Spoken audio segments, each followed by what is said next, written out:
இன்றே டவுன்லோட் செய்து உங்கள் ஃபேவரட் ஷோக்களை என்ஜாய் பண்ணுங்க. பாரதி கிட்ட அந்த லேப்டாப் இருக்கிற வரைக்கும் நம்ம பிரச்சனை நிமிஷத்துக்கு நிமிஷம் அதிகமாயிட்டே தானே இருக்கும். லேப்டாப் வேற அவ ரூம்ல இல்லன்னு சொல்ற. நீங்க சொல்றத வச்சு பார்த்தா அந்த லேப்டாப் எடுக்கிறதுக்கு நம்ம கண்டிப்பா அவ ரூமுக்கு வருவோன்னு அவ தான் யோசிச்சு பிளான் பண்ணி இதெல்லாம் பண்ணிருக்காளோன்னு எனக்கு டவுட்டா இருக்கு. நானும் அப்படிதான் யோசிச்சேன் மேடம். சரி, அப்படின்னா லேப்டாப் எங்க போச்சு? பறந்து போச்சு.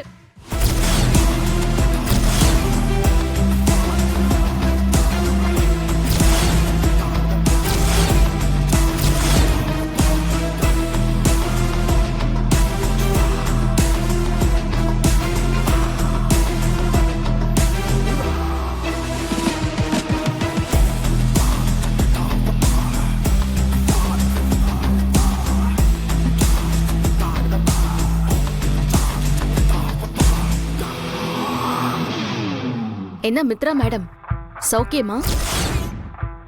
நேத்து நீங்க போட்ட திருட வேஷம் உங்களுக்கு அப்படியே செட் ஆச்சு. நீங்க உண்மையிலேயே திருடன்னு நினைச்சு நான் ஏமாந்துட்டேன்னா பாத்துக்கோங்களேன்.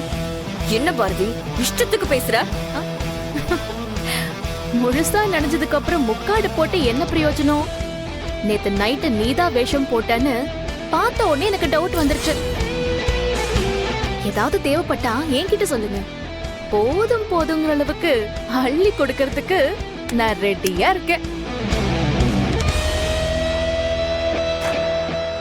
அந்த லேப்டாப் என்கிட்ட இருந்து தூக்கறதுக்கு கேவலமா இப்படி எல்லாம் பிளான் பண்ணுவீங்கன்னு தெரிஞ்சுதான் நான் நைட்டோட நைட்டா அந்த லேப்டாப்ப ஒரு நல்ல சர்வீஸ் சென்டரா பார்த்து ரெடி பண்றதுக்கு கொடுத்து வச்சுட்டேன்.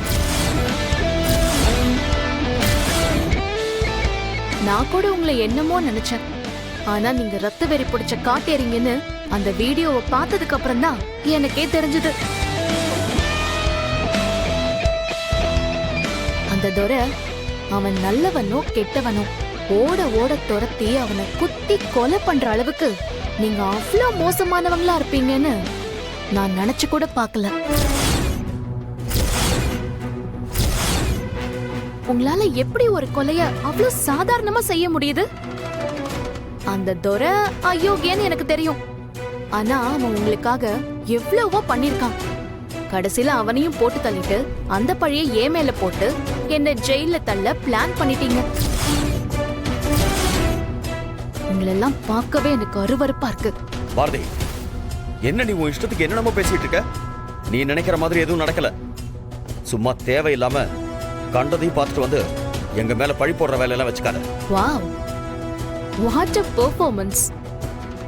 வேற லெவல் ஆக்டிங். கூட்டமா சேர்ந்து ஒருத்தனை துடிக்க துடிக்க கொலை பண்ணி எரிச்சிருக்கீங்க. நான் அந்த வீடியோவை பார்த்துட்டு தான் சொல்றேன்.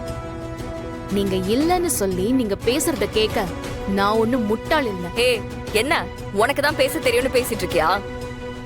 நீ நினைக்கிற மாதிரிலாம் எதுவுமே நடக்கல. சும்மா உன் கற்பனைக்கெல்லாம் பதில் சொல்ல வேண்டிய அவசியம் எங்களுக்கு இல்ல.